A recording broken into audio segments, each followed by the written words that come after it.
Salam sejahtera bagi kita semua. Senang sekali kita kembali berjumpa dalam perkuliahan. Kali ini kita membahas bagian pendahuluan dari mata kuliah kita ini, lebih khusus dalam topik dasar-dasar perancangan mekanikal. Ya. Baiklah, kita mulai. Perancangan mekanikal itu artinya berhubungan dengan produk-produk dalam berbagai bidang. Ya. Berikut ini saya berikan contoh-contoh tentang pemakaian atau penggunaan produk-produk mekanikal pada berbagai bidang. Nah, pada gambar pertama ini Anda bisa lihat ini adalah alat yang bernama crane, ya, crane. Ini digunakan di bidang konstruksi, ya, peralatan-peralatan bidang konstruksi yang bertujuan untuk melaksanakan pembangunan, ya, pembangunan gedung, pembangunan jembatan dan lain sebagainya. Kemudian bidang yang kedua adalah pertanian. Nah, di sini ada dua contoh produk dalam bidang pertanian. Yang pertama pemanen jagung ini. Kemudian gambarnya agak ke atas yang adalah alat traktor, ya. Nah, yang berikut adalah pada bidang transportasi, ya. Bidang transportasi ini ditunjukkan sebuah pesawat. Ini bidang transportasi udara, ya. Nah, Anda lihat kalau secara lebih detail Anda perhatikan pesawatnya, di bawahnya ada landing gear, ya. Ada landing gear gambarnya. Oke, kita lanjut. Nah, ini adalah produk untuk bidang manufaktur, ya, bidang sistem manufaktur. Ini tentang sebuah printing industry, sebuah printer, ya, printer dalam bidang industri. Nah, dalam tampak kiri Anda perhatikan. Kemudian gambar tampak kanan ini, gambar kanan, casingnya dibuka dan Anda lihat bahwa alat ini terdiri dari berbagai komponen mesin. Nah, di sini ada motor listrik, drive motor, motor penggerak, kemudian ada belt, ada puli, ada roda gigi, ya, dan banyak lagi ya komponen-komponennya. Artinya di sini kita melihat satu peralatan, satu alat, ya, terdiri dari berbagai komponen di dalamnya.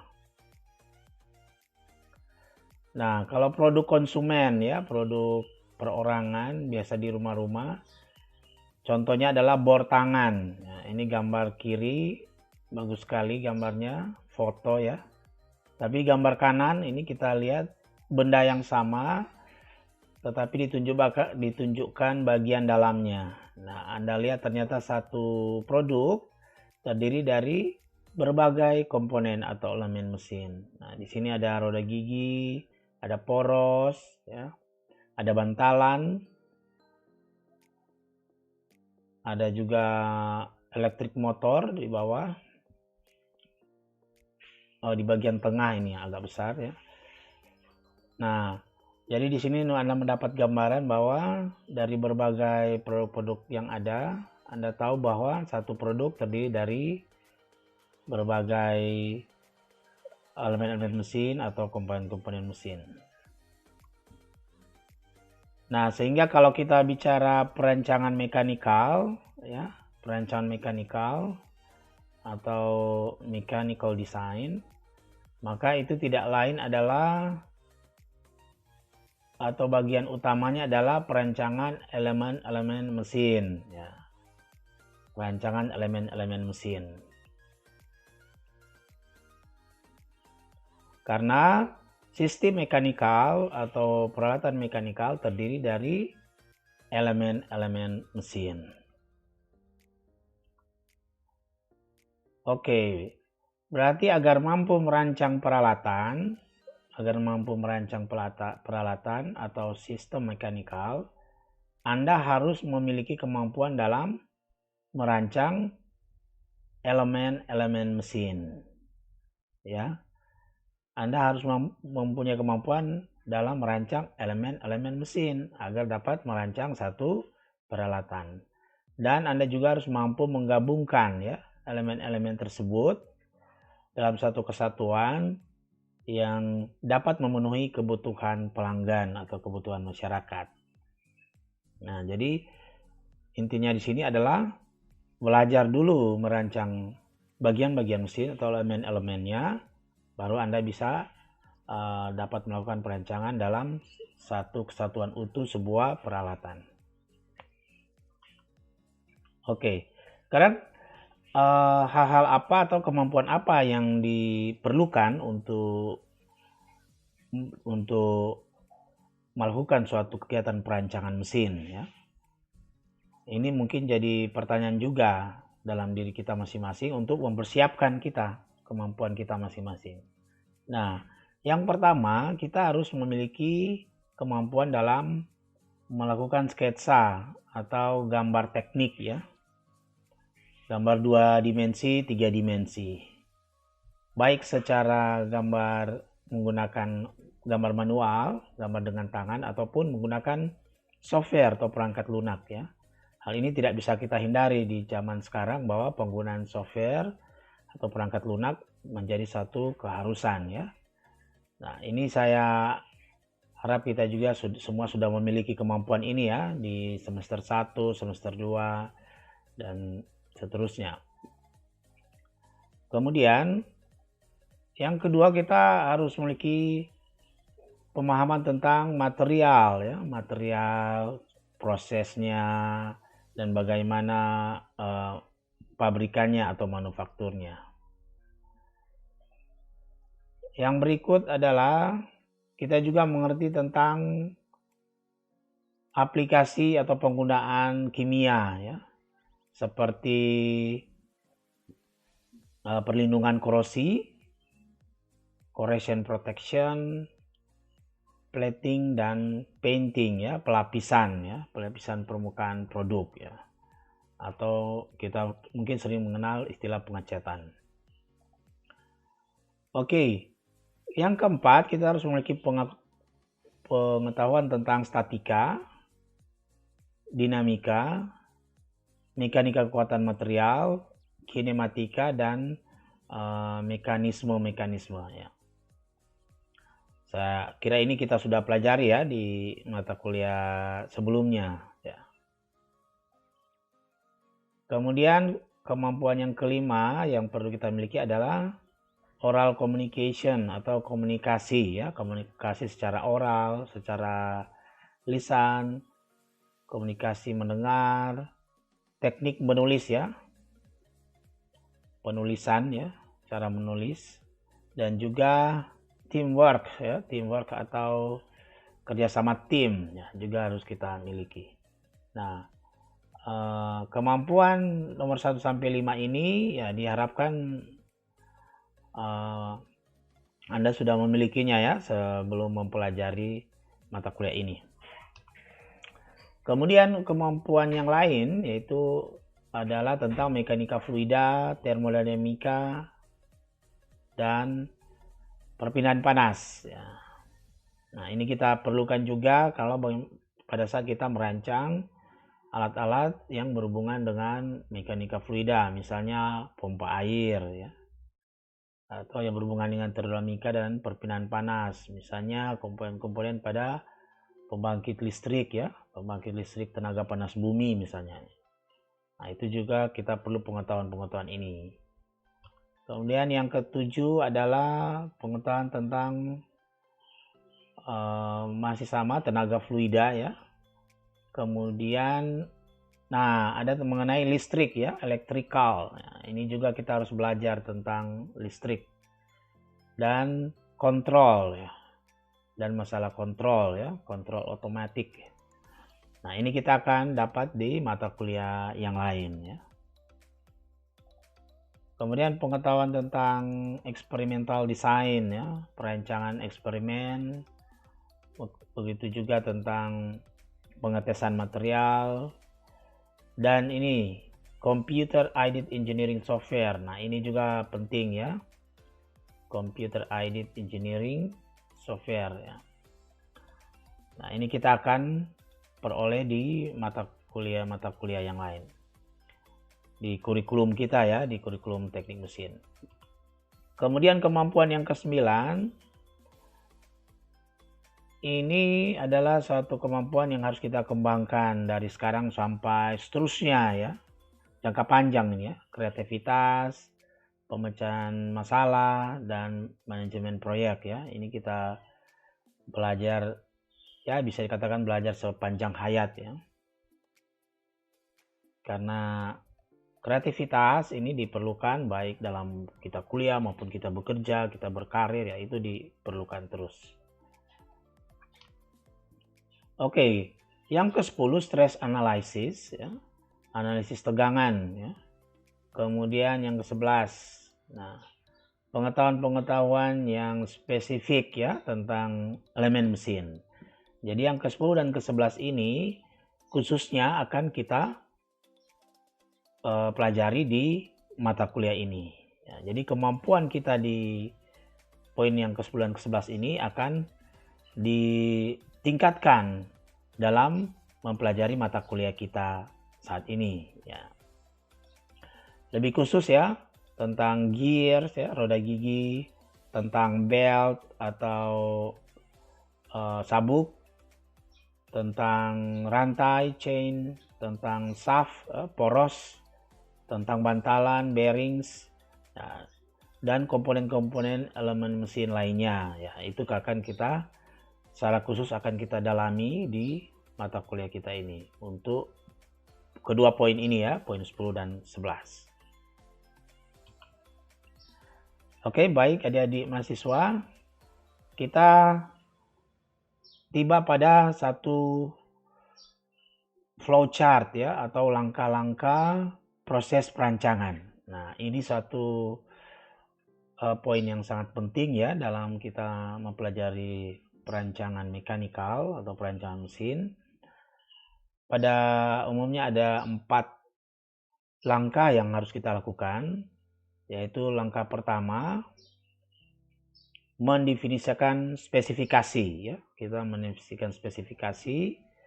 Nah, itu mulai dari identifikasi kebutuhan dari masyarakat atau kebutuhan pelanggan, kemudian mendefinisikan fungsi dari alat yang akan kita rancang, kemudian membuat syarat-syarat perancangan yang harus kita penuhi, dan kriteria evaluasinya ya.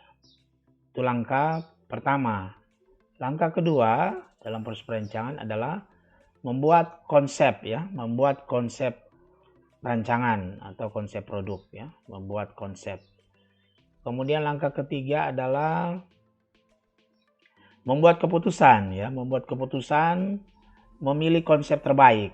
Nah, jadi langkah kedua kita sudah membuat konsep, langkah ketiga kita harus menentukan atau membuat keputusannya mana konsep yang terbaik di antara konsep-konsep yang kita buat. Kemudian langkah keempat adalah membuat rancangan detailnya ya, membuat rancangan yang rinci, membuat rancangan detailnya. Langkah keempat.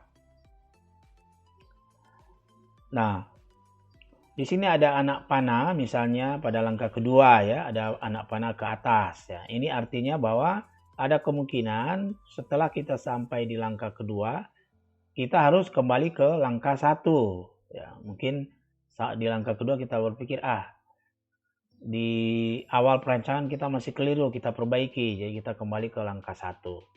Begitu juga misalnya kita sudah sampai langkah ketiga, ternyata kita berpikir yang langkah kedua tadi yang sudah kita lakukan masih ada kekeliruan, jadi kita kembali ke langkah 2. Atau mungkin di saat kita sudah sampai justru di langkah 4, rancangan detailnya, kita merasa ada yang harus kita perbaiki di langkah kedua ya. Jadi kita balik ke langkah kedua. Nah, proses-proses ini dinamakan sebagai proses iterasi. Ya. Artinya proses perancangan yang kita lakukan tidak selamanya berjalan mulus ya. Jadi langkah pertama, langsung kedua, langsung ketiga, langsung keempat, selesai. Tidak selamanya begitu ya. Pada saat kita memasuki satu langkah, kita bisa juga kembali ke langkah sebelumnya. Atau mungkin ke langkah awal, ke langkah 1 ya. Karena kita merasa ini perlu ada perbaikan. Nah, jadi itu tidak apa-apa, itulah yang disebut dengan proses iterasi ya, proses iterasi. Artinya proses berulang. Nah, itu suatu hal yang biasa atau dimaklumi dalam kegiatan proses perancangan mekanikal atau perancangan mesin. Oke, sampai sini cukup jelas saya rasa, dan nah tibalah pada contoh ya, contoh proses perancangan produk. Jadi mungkin keempat langkah tadi masih sulit Anda pahami ya, keempat langkah tadi. Nah, mari kita lihat dalam bentuk contoh supaya kita lebih menguasai ya, lebih mengerti, memahami keempat langkah proses perancangan mekanikal. Nah, contohnya kita mulai dengan langkah pertama, yaitu mendefinisikan spesifikasi ya, mendefinisikan spesifikasi produk. Kita ambil satu contoh. Nah, mulai dengan ide produk dulu ya. Ide produk. Bagi pengendara mobil khususnya wanita, mendongkrak sambil berjongkok mungkin terasa melelahkan. Diperlukan dongkrak yang dapat dioperasikan dengan cepat, tidak melelahkan, dan kalau bisa menyenangkan. Nah, ini ide produk ya, atau ide yang melatar belakangi kita melakukan perancangan. Ada satu kebutuhan. Nah, di sini kita melihat ada satu kebutuhan. Kebutuhan dari masyarakat atau pelanggan. Kebutuhan tentang dongkrak kendaraan roda 4 yang dapat dikendalikan secara praktis, mudah perawatan, dan aman. Nah, jadi dari ide produk tadi, dari latar belakang tadi, kita bisa menyatakan suatu kebutuhan, yaitu ternyata butuh sebuah dongkrak kendaraan roda 4 yang dapat dikendalikan secara praktis, mudah perawatan, dan aman. Nah, kita lengkapi dengan batasan rancangan atau prasyarat pengguna. Ya, jadi sekali lagi ini masih langkah pertama ya, masih langkah pertama dalam proses perancangan. Kita lengkapi dengan batasan rancangan atau prasyarat pengguna, yaitu dongkrak dapat dioperasikan secara praktis, ringan, minimal sama dengan yang sudah ada, dimensi proporsional, mudah perawatan, aman, ketinggian pendongkrakan dapat disesuaikan, dan harga bersaing. Ya. Ini semua adalah langkah pertama. Ya, langkah pertama. Jadi dari langkah pertama ini kita sudah melihat bahwa kita akan merancang sebuah dongkrak yang mudah dioperasikan dan praktis. Nah, kita masuk ke langkah kedua. Langkah kedua adalah membuat konsep produk. Jadi kita membuat konsep ya, membuat konsep produk yang akan kita buat. Nah, dalam membuat konsep ini kita tuangkan dalam gambar atau sketsa. Ya, gambar atau sketsa. Ini tidak harus dilakukan dengan software ya, atau gambar teknik. Tidak harus ya. Anda bisa lakukan dengan sketsa, malah bisa lakukan dengan manual ya, secara sketsa tangan ya. Nah, ini konsep produk 1 ya. Dalam contoh ini dibuat konsep produk. Konsep pertama adalah seperti ini ya. Jadi ada di sini ada poros spindle ya. Kemudian kita mulai dari penggeraknya dulu ya. Penggeraknya ini motor listrik sebelah kiri. Kemudian di sini ada pasangan roda gigi. Ya, roda gigi diputar oleh motor listrik, kemudian roda gigi memutar poros ya, poros spindle. Kemudian ada sini batang pendorong, jadi terdorong ke atas ya, ini batangnya, rahangnya. Nah, ini yang menjadi dongkrak ya. Ini yang menekan kendaraan ke atas ya, atau mendorong kendaraan ke atas. Ini konsep pertama. Konsep kedua, Anda lihat di sini konsep kedua masih menggunakan motor listrik. Kemudian di sini menggunakan rahang penyesuaian. Nah, ini. Jadi motor listrik memutar poros yang di tengah ini, maka mengangkat rahang ini, rahang penyesuaian ini. Ini di bawahnya landasan. Nah, konsep produk ketiga ini menggunakan engine ya, engine. Ini kemudian memutar. Ini seperti prinsip bejana tekan ya. Dia memutar bagian ini dan bagian kirinya naik ke atas ini yang menjadi dongkrak. Nah, jadi sudah 3 konsep ya, 3 konsep produk. Ini konsep keempat dan ini konsep kelima ya. Anda lihat sekilas ya. Jadi sudah ada 5 konsep produk. Bagaimana langkah selanjutnya? Nah, dari 5 konsep produk tadi, kita masuk ke langkah ketiga yaitu membuat keputusan. Ya, membuat keputusan atau menentukan konsep terbaik. Nah, konsep terbaik inilah yang akan kita kembangkan selanjutnya menjadi produk. Nah, ini dimasuk pada langkah ketiga. Nah, ini di sini dalam rangka membuat keputusan, di contoh ini dia membuat tabel ya, tabel dengan memberi poin-poin di setiap konsep produk. Nah, ini konsep produk, konsep 1, konsep 2, konsep 3, konsep 4, dan konsep 5. Nah, kemudian dia membuat kriteria ya, kriteria seleksi, yaitu kuat dan tahan lama, komponen tidak banyak, kemampuan mengangkat, besar produk, dan seterusnya. Ada 14 kriteria yang dibuat oleh si perancang ini. Kemudian dia membuat bobot ya, jadi kriteria pertama bobotnya 10, kriteria kedua bobotnya 5, dan seterusnya ya. Nah, kemudian dia memilih satu konsep sebagai referensi. Di contoh ini referensinya adalah konsep yang keempat. Ya. Jadi dia bandingkan melihat konsep pertama terhadap konsep 4 apakah bernilai plus atau S sama atau minus ya. Minus artinya kurang dari. Nah, dia lengkapi semuanya ya, plus, minus, dan seterusnya. Kalau S artinya sama. Kemudian ada perhatikan yang bawah, yang paling bawah, baris paling bawah. Ini adalah poin, jumlah poin yang diperoleh oleh masing-masing konsep.